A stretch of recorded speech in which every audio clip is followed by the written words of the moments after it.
कॉन्फिडन्सही खूप वाढला होता व सगळ्यात महत्वाचं म्हणजे अभ्यासाची व वाचनाची मला तिथे खूप आवड निर्माण झाली.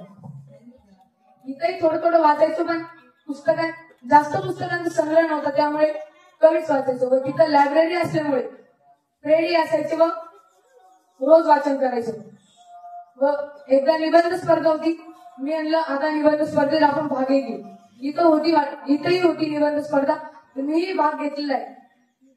तिथं गेल्यावर वाचनाची चांगली आवड झाली, त्यामुळे वाचन हे असं आहे की आपण जास्त वाचल्यामुळे आपण बोलूही शकतो व निबंध किंवा अशी विविध स्पर्धेमध्ये आपण भाग घेतल्यानंतर भागही घेऊ शकतो.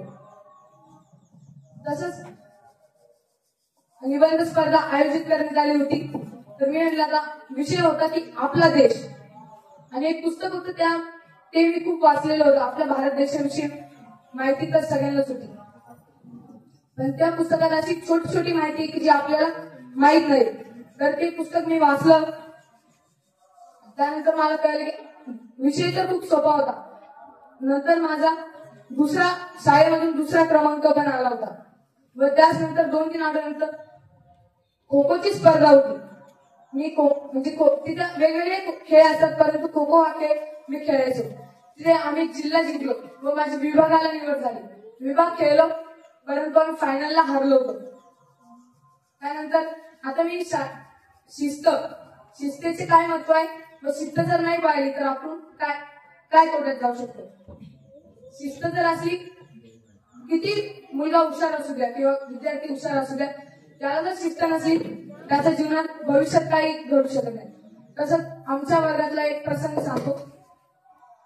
धनंजय नावाचा एक मुलगा आहे.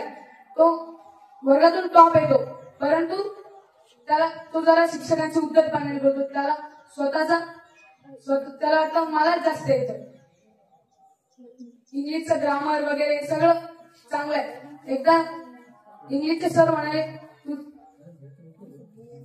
तुझं बिहेवियर चांगलं नाही, म्हणजे तुझी वागणूक चांगली नाही, त्यामुळे तू वर्गात टॉप मारशील, परंतु तू इतर स्पर्धेमध्ये भाग घेऊ नाही शकत. तसंच 2-3 महिने झाले, मासिक चाचणी यायला लागल्या. त्याला शिस्त नव्हती, त्यामुळे त्याचा अभ्यासाही दुर्लक्ष व्हायला लागलं.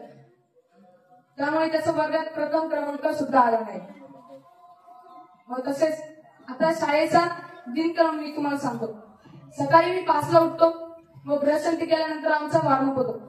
जसे जाधव सर आपला शनिवारी वॉर्मअप घ्यायचे, वॉर्मअप संपलं आपण वॉर्मअप करायचं, तसं तिथं रोज वॉर्मअप होतो. वॉर्मअप झाल्यानंतर आंघोळ, मग शाळेत जायचं. शाळेतून आल्यानंतर खेळ असतात. खेळ झाल्यानंतर आपण थोडंसं बसायचं, थोडंसं आराम करायचं व जेवायला जायचं. तर धन्यवाद.